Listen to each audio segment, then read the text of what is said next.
যে পারলে রাজনীতিতে আসেন, পারলে দল করে দেখান, এটা হইল?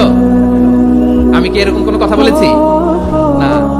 আমি একজন মুফাসসিরে কোরআন, আমি একজন আলেম, এর বাইরেও আমার সবচেয়ে বড় পরিচয় আম আ সিটিজেন অফ বাংলাদেশ। আমি বাংলাদেশের একজন সাধারণ নাগরিক। আমার দেশের যে কোনো সমস্যা, যে কোনো ইনকনসিস্টেন্সি, অসঙ্গতি নিয়ে মত প্রকাশের স্বাধীনতা আমার আছে না নাই?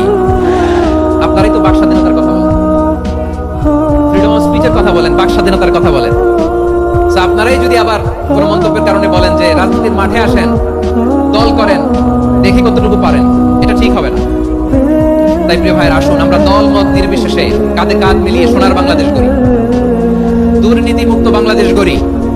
যে বাংলাদেশের জন্য রক্ত দিয়েছে আবু সাইদ, যে নতুন ভোরের বাংলাদেশের জন্য রক্ত দিয়েছে মুগ্ধরা, যে নতুন বাংলাদেশের জন্য রক্ত ছড়িয়েছে 24-এর যে গণ অভ্যুত্থানের প্রত্যেকটি শহীদের আওয়াজ করে বলেন ঠিক কিনা?